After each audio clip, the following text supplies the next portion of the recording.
no nosso meio. A malcriação está no nosso meio. E se há uma coisa que o nosso Deus não se une, é com a feitiçaria. A feitiçaria é algo que Deus não se une, meu amigo. Deus não se une. A feitiçaria para Deus é abominação. O nosso Deus não tem parte com malcriação. O nosso Deus não tem parte com desobediência. O nosso Deus não tem parte com rebelde. Quando você se aproximar de rebelde, você tem que deixar Deus te usar para convencê-lo para a obediência à palavra. Mas não deixe que a rebeldia contamine você, a ponto de você se tornar também um malcriado à voz do Espírito Santo. Porque existem pessoas que se aproximam de você para levar você contra Deus. Você sabia que existem pessoas que querem se aproximar de você e querem levar você a desacreditar num Deus que é existente na terra? Você sabia que existem pessoas que querem fazer com que você não acredite na Bíblia? Elas começam a criar ilusões como essa. A Bíblia foi feita por mãos humanas. Ela começa a criar ilusões como essa. Não, a Bíblia tem um monte de erro, é mentira. Isso é o diabo tentando criar dentro da sua mente uma ilusão para tentar afastar você da obediência da palavra e tentar amaldiçoar a sua vida. É bem verdade que a Bíblia foi escrita por mãos de homens, mas homens que foram dirigidos pela pessoa do Espírito Santo, do próprio Deus inspirando suas vidas. Mas existem pessoas que vão tentar te afastar. Infelizmente Jonas começa entrando nessa direção. E quando ele chega nesse navio, diz a palavra que quando eles começam a navegar nesse navio, o mar começa a se embravecer. Uma tempestade surge nesse mar de repente. E o mar é tão brabo que chega a ponto de quase destruir o navio. Quase destruir o navio. E aí então os marinheiros começam a ficar preocupados. Eles começam a olhar para a bagagem e pensar: nossa, eu acho que nós colocamos muita coisa dentro desse navio. E começam jogando fora aquilo que era bom. Eles começam aproveitando bagagens que eles tinham, que eram muito proveitosas para eles, e começam jogando fora, mas não era. A culpa da tempestade, a culpa daquele mal sobrevindo àquele barco, não tinha nada a ver com aquelas bagagens, mas era um ser humano rebelde no meio deles. E isso nos eleva, meus irmãos, a ver que muitas vezes nós nos direcionamos a colocar pontos das nossas vidas e culpar pontos das nossas vidas que nos traz o fracasso, mas são pontos que não tem nada a ver com o nosso fracasso. Quantas vezes você quer culpar sua mulher pelo seu fracasso e ela não tem nada a ver? Você quer culpar os seus filhos pelo seu fracasso e eles não têm nada a ver. Você quer culpar o seu trabalho pelos seus fracassos e ele não tem nada a ver. Você quer culpar a sua parentela pelos seus fracassos e ele não tem nada a ver. E você precisa tomar cuidado para que você não possa prejudicar aquilo que é bom. Muitas vezes aquilo que é bom na sua vida, você está prejudicando. Você chega com seus problemas no seu trabalho, você chega com complicações que você talvez tem dentro da sua casa, do seu trabalho. Quando você entra na sua casa, você estoura com todo mundo, você maltrata todo mundo. Ninguém tem culpa dos seus problemas. Ninguém tem culpa daquilo que você mesmo está adquirindo através das suas malcriações. Por isso não jogue aquilo que é de bom seu fora.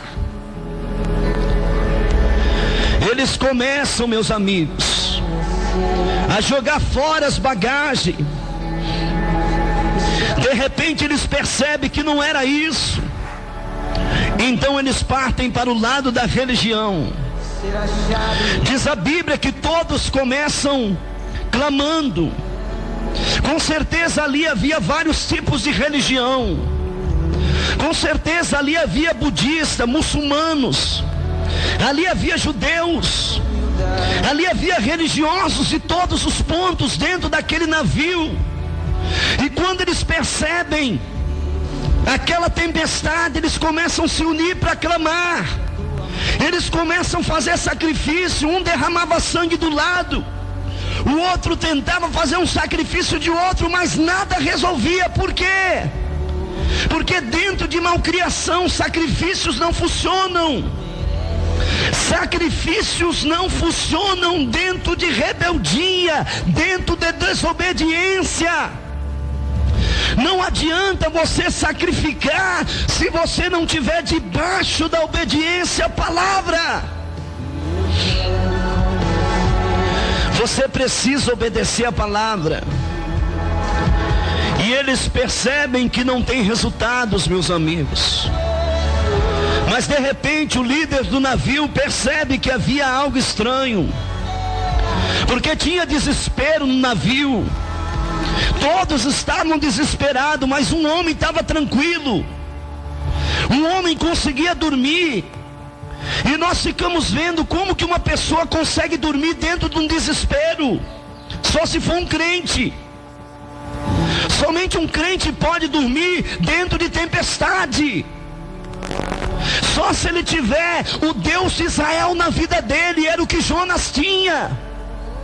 Jonas tinha o Deus Todo-Poderoso na vida dele. Por isso mesmo aquela tempestade, mesmo aquilo tudo de errado acontecendo, ele deitava no porão e conseguia dormir. E os homens perceberam e disseram: peraí, tem alguma coisa errada com esse tal de Jonas. Por que? Alguém pergunta. Porque todos nós estamos com medo. Ele não tem medo. De repente procuraram a vida dele, amados, e fizeram perguntas para ele. Começaram a perguntar primeiro: declara-nos agora, qual é a tua ocupação?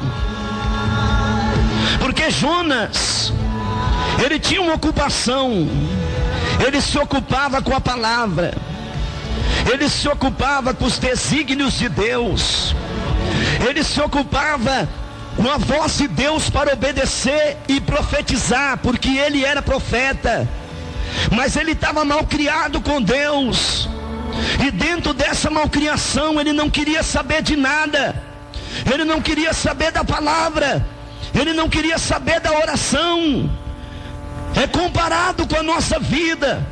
É comparado comigo e com você, quando muitas vezes queremos que Deus faça algo para nós e Deus não faz.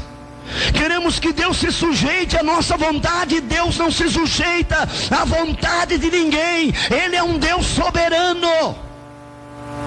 Não queira que Deus se sujeite às tuas respostas. Não queira que Deus se sujeite àquilo que você quer impressionar Deus a fazer, porque Deus é soberano. De repente os homens falaram: qual é a tua ocupação? Eu creio, não está escrito, mas Jonas deve ter falado: eu sou um profeta. Só que o meu Deus quer que eu profetize em uma cidade para mudar a vida daquele povo, mas eu não vou. Aquele povo é um povo ruim. Aquele povo é um povo mau. Eu quero que aquele povo seja condenado. Eu quero que aquele povo morra, mas o meu Deus quer que aquele povo viva. E eu agora não quero saber de palavra, de oração, de nada. E ele se fecha e começa a ficar de mente vazia. Existe um ditado muito verdadeiro, que a mente vazia, ela é uma oficina para o Satanás trabalhar. Só que nessa mente vazia, quem estava trabalhando não era o Satanás. Sabe quem era? Era o Deus Todo-Poderoso. O Deus Todo-Poderoso começa mexendo com seus dedos naquele mar. O Deus Todo-Poderoso começa mexendo com a natureza. E ele começa balançando aquele barco para ver qual era a reação de Jonas. Muitas vezes o nosso Deus permite que o nosso barco seja balançado para ver qual é a nossa atitude, para ver se despertamos, para ver se reagimos para a palavra, para a oração, para a obediência ao Espírito Santo. Igreja, está na hora de despertar. O barco está balançando, está na hora da igreja acordar. Mas Jonas não desperta, irmãos. De repente os homens decidem entre eles: vamos jogar uma cara ou coroa. Quem já jogou cara ou coroa? O pastor está brincando aqui, mas quem já jogou aquela moeda? Eu quero cara, eu quero coroa. É algo semelhante para você poder entender. E eles separam o povo do navio de um lado e Jonas de outro. E eles jogam para cima e diz: olha, se cair na cara, o Jonas é o culpado, e sair na coroa somos nós. E de repente cai na cara. Quando cai na cara, os homens vão mais fundo, perguntam para ele: ei, que povo tu és? Qual é o Deus que tu serve? E Jonas começa detalhando sua vida: olha, eu sou um hebreu, eu faço parte do povo de Israel. O Deus que eu sirvo é o Deus que comanda esse céu e comanda essa terra. Ele é soberano. De repente os homens põem a mão na cabeça e começam a dizer: rapaz, que confusão que tu nos arrumou. Porque existem pessoas que nos arrumam confusão. Existem pessoas que nos colocam em cada confusão, que a gente às vezes coloca a mão na cabeça e diz: rapaz, como que eu vou poder resolver isso? E muitas vezes não tem como, amados, nós resolver uma situação sem não permitir que aquela pessoa seja